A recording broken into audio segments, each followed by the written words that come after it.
बिस्मिल्लाहिर्रहमानिर्रहीम, अस्सलाम वालेकुम। आप देख रहे हैं स्पोर्ट्स फिक्स पीएसएल स्पेशल और मैं हूं हमजा शफीक। तो जनाब, पीएसएल सीजन 8 के 26 मैचेस कंप्लीट हो चुके हैं और जो कल मैच हुआ है उसकी क्या ही बात करें। लाहौर कलंदर्स एक दफा फिर से छा गए। लाहौर कलंदर वो वाहिद टीम है जो 2 दफा 200 प्लस करके उसे डिफेंड करने में कामयाब हो गई है। लाहौर कलंदर ने टॉस जीतकर हमेशा की तरह शाहीन शाह अफरीदी ने दलेराना फैसला किया, पहले बैटिंग की और 226 रन का जो टारगेट है वो 227 का सेट किया। स्कोर कार्ड जरा देख लेते हैं। उस पर 5 खिलाड़ी आउट थे लाहौर कलंदर के और उसमें अब्दुल्ला शफीक कोई खातिर खा कारकर्दगी नहीं दिखा सके।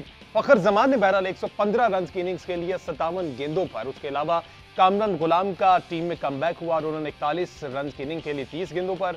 इसके साथ साथ अगर इस्लामाबाद यूनाइटेड की बात की जाए तो हसन अली ऐसे बैटर थे जिन्होंने 18 रन किए और एलेक्स हेल्स ने भी 18 रन किए।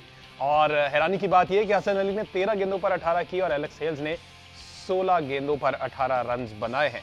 तो मैन ऑफ द मैच जो है जनाब वो लाहौर कलंदर्स के फखरे कलंदर जो हैं फखर जमान 115 रन की इनिंग्स के लिए जिसमें 8 चौके और 8 ही छक्के शामिल हैं और स्ट्राइक रेट उनका 201 का था। तो ये एक बड़ा मैच था कल।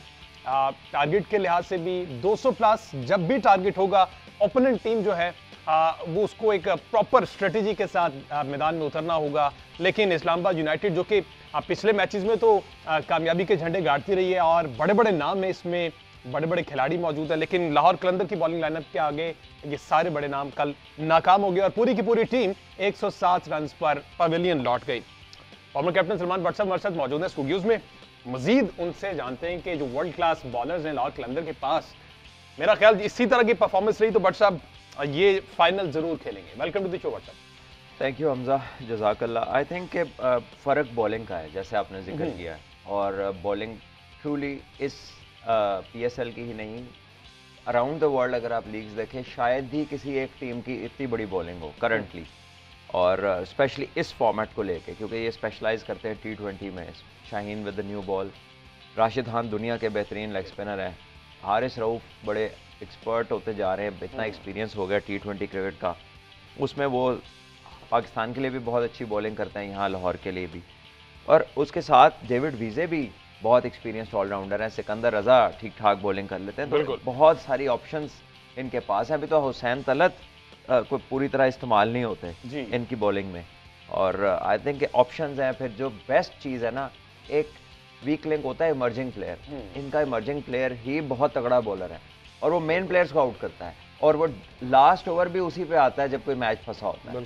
और इतना लाहौर कलंदर्स को उस पर कॉन्फिडेंस है या ट्रस्ट है उसकी एबिलिटी में कि मेरे ख्याल 2 दफ़ा तो वो 8-8 रन आखिरी ओवर में डिफेंड कर चुके हैं। और कल भी इस्लामाबाद यूनाइटेड तभी इफेक्टिव होती है जब कॉलिन मुनरो कोई अच्छे रन करते हैं। तो कॉलिन मुनरो की विकेट भी कल जमान खान ने ली है। तो और बॉलिंग बहुत तगड़ी है और इस्लामाबाद का जो प्लान होता है वो तो बड़ा ओपन एंड शट है कि बस they have to go after the bowling, attack करो। वो कहीं पर रीबिल्डिंग स्टेज पे नहीं जाते, कहीं पर आपको रीगैदर होते नजर नहीं आते। Heavily reliant on the overseas pros, अगर वो रन्स ना करें। इस सीजन आजम खान ने कुछ सहारा दिया है उनकी बैटिंग को, 2-3 इनिंग्स बहुत शानदार खेली आजम खान ने, लेकिन अपार्ट फ्रॉम दैट अगर इस्लामाबाद यूनाइटेड के ओवरसीज प्लेयर्स की कॉन्ट्रीब्यूशंस ना हो टॉप ऑर्डर में तो दैट प्रीटी मच डिफाइंस कि उनकी बैटिंग क्या करेगी आगे। अगेन शाहीन शाह अफरीदी ने टॉस जीतकर बैटिंग का फैसला किया। उन्हें यकीन था कि हम इतना टारगेट सेट कर देंगे कि बॉलर्स जो है हमारे वो कर लेंगे। इससे पहले भी इस्लामाबाद यूनाइटेड के खिलाफ 200 पूरा 200 किया था और उस टाइम 7 खिलाड़ी आउट थे और इस्लामाबाद यूनाइटेड की पूरी टीम 90 रन पर आउट हो गई थी। वो 110 रन से जीता और आज वाला 119 रन से जीता। ट्रैक रिकॉर्ड देखकर ही शाहीन अफरीदी ने फैसला किया कि अगेन हम बैटिंग करेंगे। आई थिंक एक स्ट्रेटजी लगती है जहाँ पर वो रिलाय करते हैं और ट्रस्ट करते हैं कि हम किसी भी किस्म का टोटल डिसेंट टोटल हमारी बॉलिंग उसे डिफेंड करने की कैपेबल है। और आई थिंक इसी वजह से उनकी बैटिंग भी जो है वो फ्री माइंड से खेलती है। अभी तो वो इतना 200 के एक्सेस में रन्स कर रहे हैं, लेकिन 170 anything beyond 170 with Lahore Qalandars bowling आसान चेज नहीं है, वो मुश्किल चेज होगी और यहाँ पर तो 200-220 रन बन रहे हैं।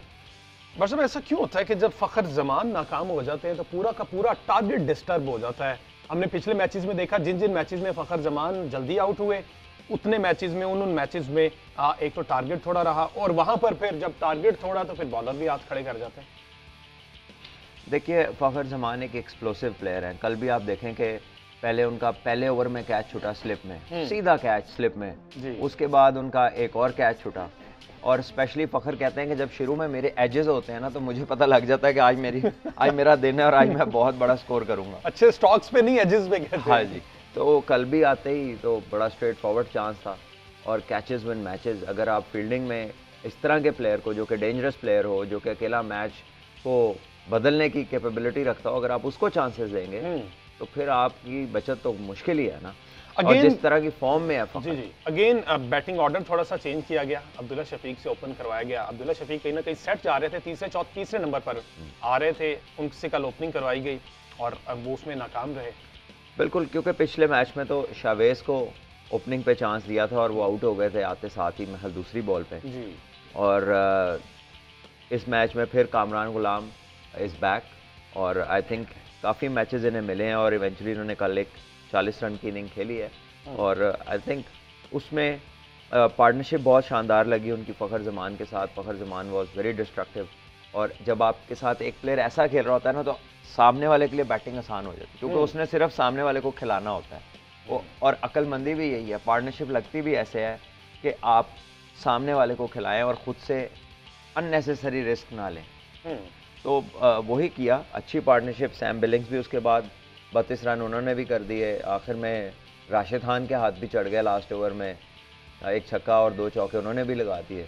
तो बहुत ही कह लें कि एक ओवरवेलमिंग टोटल का हो गया था इस बॉलिंग के लिए जो बॉलिंग लाहौर की। कामरान गुलाम को आप कंसीडर करते हैं कि प्रॉपर बैटर हैं या ये भी उन्हीं स्लॉगर्स की लिस्ट में आता है? कामरान गुलाम तो प्रॉपर बैट्समैन है। कामरान गुलाम जो है, ये कायद आज़म ट्रॉफी में इसने पाकिस्तान की डोमेस्टिक की तारीख के सबसे ज़्यादा रन्स किए हैं और ये 2-3 साल पहले की बात है। सही। और उसके बाद ये कंसिस्टेंटली तमाम फॉर्मेट्स में परफॉर्म कर रहे हैं। सही, दिखाएं जी जरा।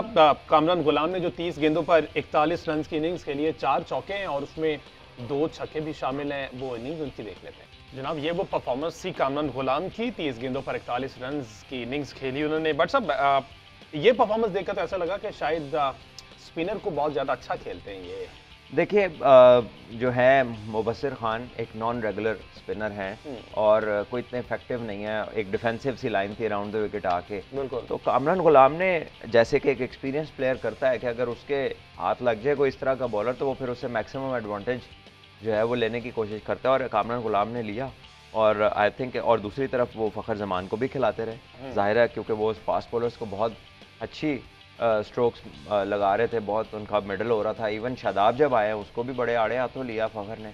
उसको आते ही शादाब ने सिर्फ 2 ओवर्स किए हैं और उसमें 30 से ज़्यादा रन दिए हैं। So he was all over the Islamabad bowling. 2 over Shadab ने ही जनाब ज़्यादा स्कोर खाया। फ़खर ज़मान की बैटिंग भी देख लेते हैं, वो 2 ओवर भी हम देख लेंगे शादाब को किस तरह से उन्होंने शॉट्स खेले हैं, उसमें 8 छक्के भी शामिल हैं। फ़खर की जरा बैटिंग जरा दिखा दें जनाब। ये वो परफॉर्मेंस थी जिसमें 8 छक्के और शादाब को इतने बड़े बड़े छक्के मारे हैं फ़खर ज़मान ने, और प्रॉपर जो शॉट्स खेले हैं फ़खर ज़मान ने, इस पर सलमान भट्ट साहब का बाकायदा तज्जिया लेंगे एक शॉर्ट ब्रेक के बाद।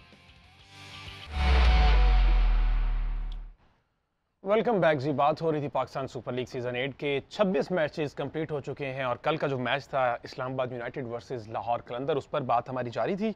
लाहौर कलंदर को तो हमने डिस्कस कर लिया, उनकी बैटिंग जिस तरह से कल रही। फ़खर ज़मान ने 115 रन बनाए।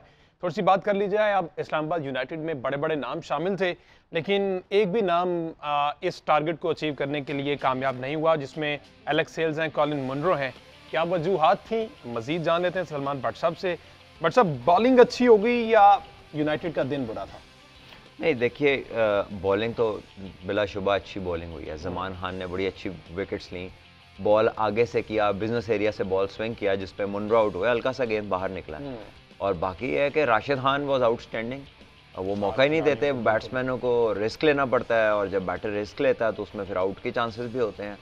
4 विकेट्स उन्होंने लिए, 21 रन दे के उसी पिच पे जिस पे जो है बॉलरों को जगह नहीं मिल रही कि किधर बॉल करें। और ये आपको बताता है कि कितनी हाई क्लास बॉलिंग है इनकी कलंदर्स की। और राशिद खान तो दुनिया की तमाम लीगों में टॉप क्लास। अभी शाहीन शाह अफरीदी ने सिर्फ 2 ओवर्स किए।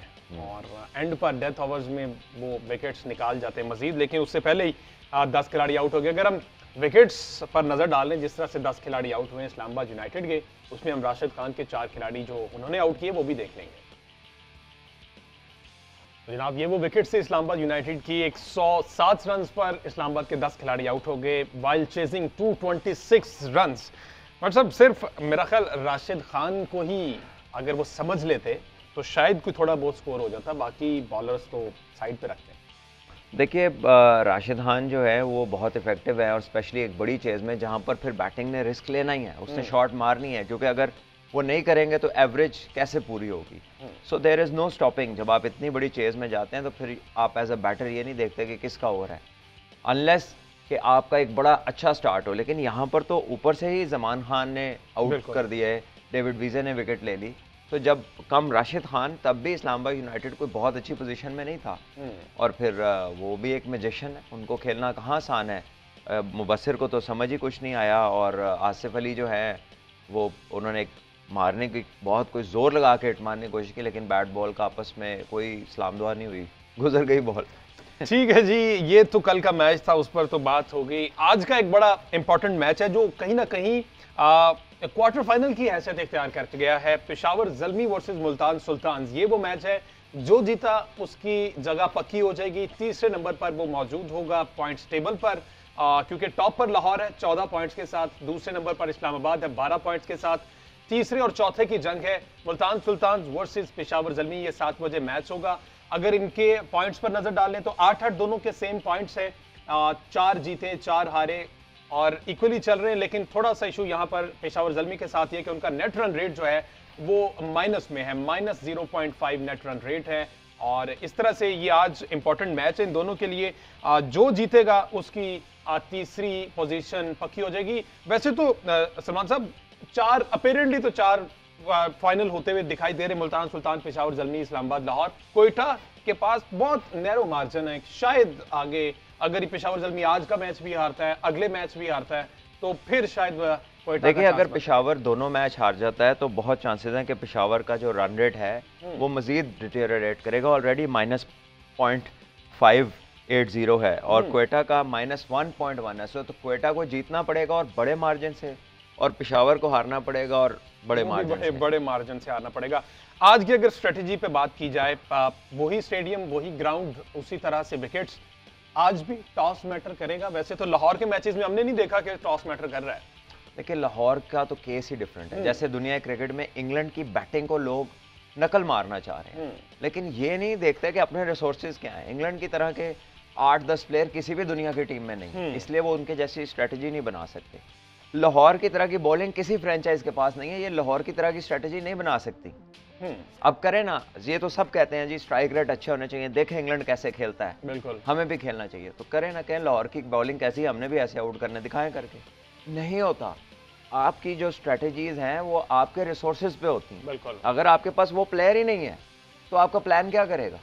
प्लान तो हर टीम करती होगी, कराची वाले प्लान नहीं करते होंगे। बिल्कुल ठीक है, लेकिन बॉलिंग ही नहीं है उनके पास, दैट मींस तो क्या कर लेंगे? जो भी टॉस जीता वही रवायती अंदाज, मोस्ट प्रोबेबली यस, क्योंकि ड्यू भी आती है।